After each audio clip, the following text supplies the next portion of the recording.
Coming up on today's episode of Airborne-Unlimited, Musk threatens lawsuit against FAA, bans aircraft, answers questions about part dimensions, Marine Corps honors Osprey crash hero.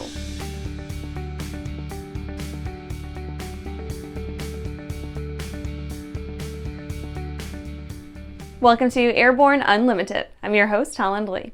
Let's get into today's stories. Musk threatens lawsuit against FAA.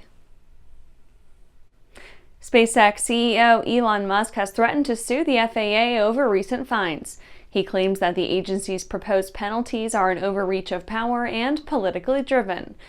Musk's threat follows just a few hours after the FAA suggested a fine in the amount of over $633,000 for alleged violations during 2 Falcon 9 launches last year. He characterized the FAA's actions as regulatory overreach and an example of lawfare. Musk posted on social media, quote, "I am highly confident that discovery will show improper, politically motivated behavior by the FAA," end quote. He later called out FAA leadership, stating, quote, "NASA puts their faith in SpaceX for all astronaut transport to and from the ISS, but somehow FAA leadership thinks they know better," end quote. Only a week prior, the company criticized U.S. regulatory bodies for delaying the launch of its next Starship mission to late November. They accused SpaceX of skirting environmental protection rules. SpaceX stated, quote, "Unfortunately, instead of focusing resources on critical safety analysis and collaborating on rational safeguards to protect both the public and the environment, the licensing process has been repeatedly derailed by issues ranging from the frivolous to the patently absurd," end quote. While Musk's threats of litigation may ultimately lead to an extensive legal battle, there are indications that he could find support. Former President Donald Trump quoted plans to appoint Musk to a government efficiency commission should he win re-election. After the break, man charged with sky-high harassment. Looking for a new generation of proven and efficient aviation power plants that boast modern engineering, electronic ignition, and both direct and gear drive systems? With 100 horsepower to 240 horsepower, the Skyline and Redline engines offer uncommon value in an overpriced industry.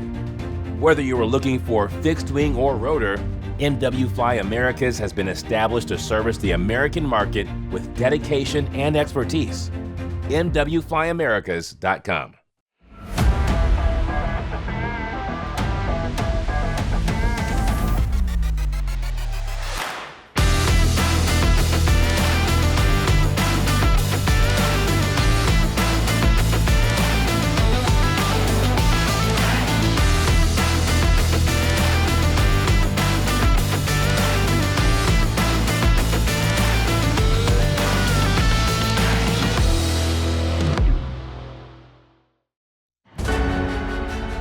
For over 30 years, the massive Sport Plane Resource Guide has provided expert, credible information, evaluations, and critical analysis of all that the sport aviation world has to offer. The all-new digital Sport Plane Resource Guide is coming with extensive multimedia features that are constantly updated, an even more comprehensive online guide to all things sport aviation. Available soon. www.sportplane.com. Welcome back. Now let's take a trip around the patch for some shorter stories. Man charged with sky-high harassment. 66-year-old pilot Michael Arnold was recently sentenced to 6 months in the can and 5 years of probation for violating an order of protection. He allegedly used his Cessna 180 to stalk and harass a Schuylerville woman. The stalking began nearly 5 years ago when Arnold visited the victim's workplace. Following this, he reportedly emailed her several disturbing photos. The victim then noticed an aircraft flying low over her home and workplace. She attempted to bring the matter to the cops, but was told the case fell under the FAA's jurisdiction. Starlink expands to 2,500 airliner installation contracts. Starlink announced it has signed a deal with United Airlines to install the satellite internet service terminals in 1,000 mainline and regional airliners. This brings Starlink's total to 2,500 aircraft under contract that will be fulfilled over the next several years. The service will provide passengers with in-flight internet connectivity free of charge, the company said. The United deal was Starlink's largest agreement to date for IFC and signifies its intention to continue expanding its market share. New cadet class starts at Skyborne Academy. Skyborne Airline Academy and Indigo Airlines welcomed 90 new cadets to the Indigo Cadet Pilot Program in their recent Letter of Intent ceremony. The cadets began flight training at Skyborne's Vero Beach Regional Airport in Florida. They will complete the conversion of their FAA certification in India and their type rating on the Airbus A320. The Indigo cadets spend the first 12 months of their professional training earning their FAA Part 141 with instrument rating and the required multi-engine time. Last-minute deal avoids Air Canada strike. In a tentative 4-year agreement that still requires a vote by union members, Air Canada and the Airline Pilots Association avoided a costly strike that would have affected more than 100,000 passengers per day, as well as freight. Air Canada said the terms of the agreement will remain confidential until after the vote by ALPA members. The vote is anticipated to be completed over the next month. That's it for today's trip around the patch. Let's get back to the rest of the news. Van's Aircraft answers questions about part dimensions. Van's Aircraft says it has been questioned by several builders recently regarding variations in the depth of stiffening rings and beads in formed aluminum ribs. While understanding the reason for the questions, Van says the variations have existed for years. The primary reason for the variances is that the parts were transitioned from T0 to T3 temper. The company also began forming the wing ribs in-house with a large hydraulic press. This allowed for increased production volume and reduced manufacturing time. And from time to time, the pressure of the press has varied, resulting in the observed variations in the stiffening ribs and beads. Van states that although the variations can be observed, they do not present any quality or safety issues. However, based on concerns expressed by customers, the company will tighten the specifications for the depth and appearance of the stiffening beads to reduce visually observable differences.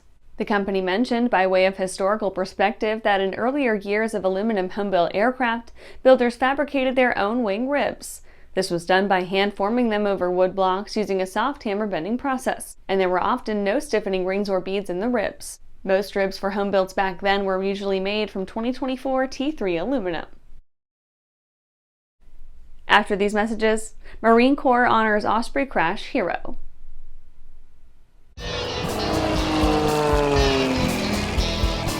There's a lot of places I get to at the end of the runway or in turnarounds that I need an engine running.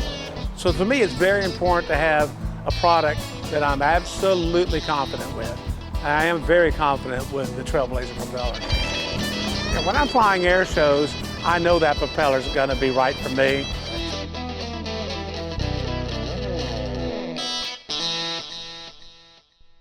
The legendary BD-4C program is building an exciting future for those who want a rugged 4-seat family flyer with a proven history. The SureWings program produces a complete kit and builder assist program that gives you everything you need to be flying a BD-4CS in record time. For conventional kit builders, BD Aviation has parts, partial kits, and full kits for the 190-mile-per-hour BD-4C that has logged thousands of hours. Visit SureWings.com and BDAviation.com for more details.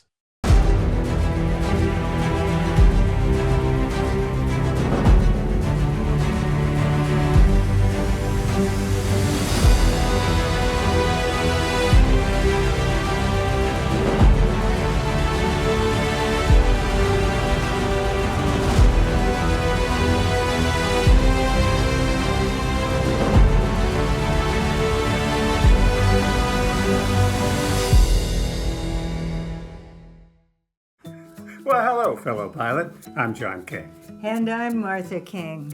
You know, we've all had our flying lives disrupted lately. Well, King Schools is here to help you stay up to date with courses that you can access on your desktop, iPad, or iPhone. If you'd like a refresher or just want to expand your aviation horizons, we have a course for you. So head over to kingschools.com/Rusty today for details. Welcome back. Marine Corps honors Osprey crash hero. The Marine Corps has presented their highest non-combat medal, the Navy and Marine Corps Medal, to the parents of Corporal Spencer Collart. It was awarded in recognition of Collart's bravery and sacrifice during a V-22 Osprey crash in Australia last year. Corporal Collart, who was 21 at the time, survived the crash but re-entered the burning aircraft to rescue the trapped pilots, Captain Eleanor LeBeau and Major Tobin Lewis. Tragically, Collart perished in the attempt. Marine Corps Commandant General Eric Smith visibly moved during the ceremony, addressed Collart's parents, Bart and Alexia Collart from Arlington, Virginia.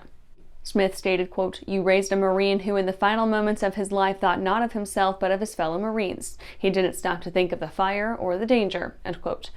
The August 2023 crash was part of an Australian military exercise. The Osprey had been following too closely behind another aircraft, leading to an unrecoverable dive. As the Osprey filled with smoke and flames, Collart, who was the crew chief, went back into the inferno to help the trapped pilots. Investigators noted that he may have unbuckled one of the pilots before succumbing to the smoke. Lieutenant General Ben Watson also paid his tribute at the ceremony. His son was one of the crash survivors. And that's our show for today. You can catch episodes of Airborne on YouTube, Roku, or Fire TV. Just search for Aero-News or Airborne, and don't forget to follow us on social media. Thanks for watching.